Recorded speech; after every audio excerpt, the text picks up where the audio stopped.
20 million books were produced in the first 50 years after Johann Gutenberg published his printed Bible in 1455. That's in a book called The Genesis of Science. So it's very, very odd that 20 million books were published between 1455 and roughly the year 1500, right? Roughly the year, just into the 16th century by, incredible, the science in this.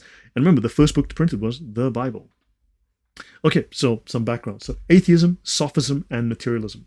So the belief of the sophists, and those are the guys we mentioned in the beginning, who said man is the measure of all things, was that all thinking is dependent purely on the senses, the five senses, right? Taste, touch, smell, vision, so on.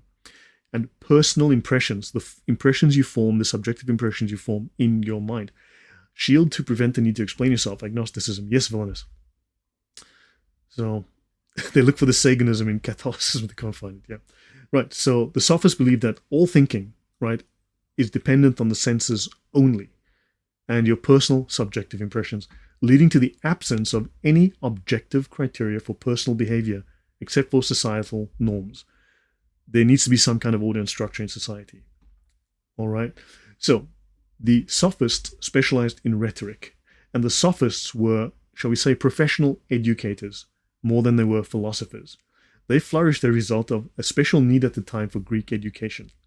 There were famous sophists like Protagoras, roughly 420 BC, from Abderian Thrace. And there was a man called Gorgias. We'll come across him again, right?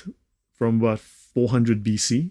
From Leontini in Sicily, Hippias from Elis in the Peloponnesos, and Prodicus from the island of Chios.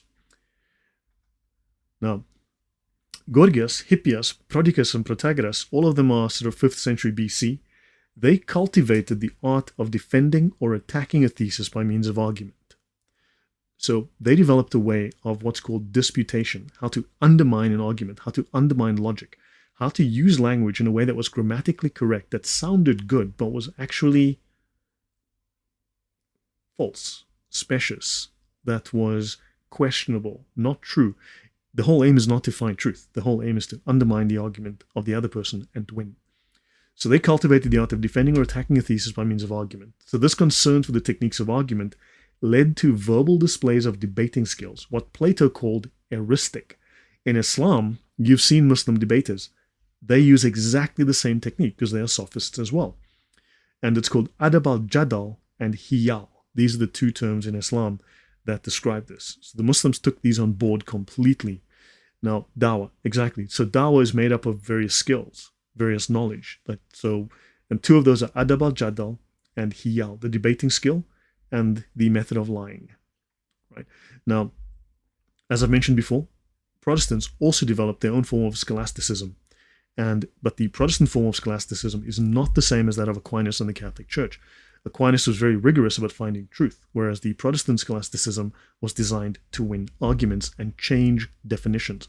Notice, Muslims change the definitions of words, atheists do it, and these sophists did it as well. So, and Protestants do it as well. They change the meaning of words. Most people, Right, greetings from Oslo and welcome, Evan Angel. So, in mysticism, the norms of conduct which govern relations between master and disciple and those between disciples themselves. But, fine, this is called adab. Adab is a method, a manner, a habit, a practice. In military science, the plural form of adab is a synonym of hiyal, also known as stratagems in war. This is verbal warfare. It is ideological warfare. It is propaganda warfare. It is the basis of utilizing words for war, to win wars. It is not designed to find truth. It is designed to beat your enemy. Understand, you're up against an enemy that is using words to win. Adab al-Jadal, in theology and law, a method of debating in which were discussed questions that were controversial. These were called the disputationists. That's what it means, the controversialists. But it's disputation, exactly as the Protestants define it. It was not a matter of finding the truth, but of convincing the opponent, so it utilizes rhetoric. It wants to be persuasive. Nothing to do with what Muslims do move along. Yeah, exactly. Hitler, who knows, but he was a very good orator, so his rhetoric was fantastic, but he practiced art. Hiyal, artifices, devices, expedients, stratagems, the means of evading a thing, evasive language, not answering a question, beating around the bush, playing word games, right? And tricks, right, of beggars or conjurers. In law, it is circumvention of the law, how to get around the rules, how to defy the rules, how to break the rules. Legal devices, the use of legal means for extra-legal ends. Extra-legal means illegal. Very Christopher Hitchens. Yes, Scarlett, you're right. I've watched him debate of, yeah, he doesn't answer the question, he gets on he pounds the rhetoric, pounds his hand on the table. And so notice, this is from the Encyclopedia of Islam. Hiyal is a means of utilizing the law to violate the law. The use of legal means for extra-legal, otherwise illegal, ends. In military science, with synonymous maqa'id and adab, is a technical term for stratagems of war. Understand how this is applied. It is designed to destroy you. It is designed to undermine you. Sophists were instrumental in bringing argumentation to the central position which it came to hold in Greek thought. The Sophists were among the first people anywhere to demand that moral claims be justified by reasons. Moral claims must be justified. Well, can you torture babies? Give me a reason. Otherwise, there's no reason why we can't torture babies. That was their position, and atheists seem to like this idea because they took a whole bunch of this stuff on wholesale. Right, sophistry, noun. Subtly deceptive reasoning or argumentation. Subtly deceptive. The first known use of sophistry is in the 14th century, of the word sophistry. Sophists were ancient Greek teachers of rhetoric and philosophy. Prominent in the 5th century BC. Was it really philosophy, or was it an ideology, a false ideology? That's what we're going to discover. These philosophers were considered clever in their reasoning, but later philosophers, like Plato especially, described them as sham philosophers, out for money, willing to say anything to win an argument. I'm not going to argue with Plato on this. If he said it, he's right. Okay, so that's Plato. Of course, Plato has a very dark side that scholars don't tell us about. Academia seems to have forgotten Plato's dark side. We'll briefly touch on that here.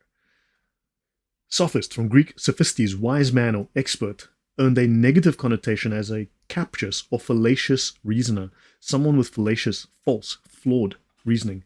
Sophistry is reasoning that looks plausible on a superficial level but is unsound or used to deceive. We just saw that with adab al-jadal, within the Muslim sense.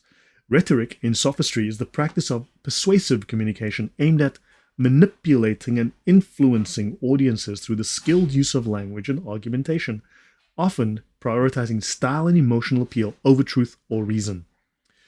So Connor says, always say if you love truth, follow it wherever it leads you. Humble yourself. Truth is singular, not plural. There's one truth, one religion. Don't have preconceived ideas. Oh, good, fine. Right. Of course, we would call this propaganda. The art of winning. So sophistry is the art of winning. It's the art of never being wrong. Heuristic is the practice of engaging in argumentation solely for the purpose of winning.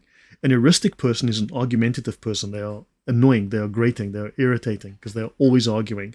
They are controversial. Yes.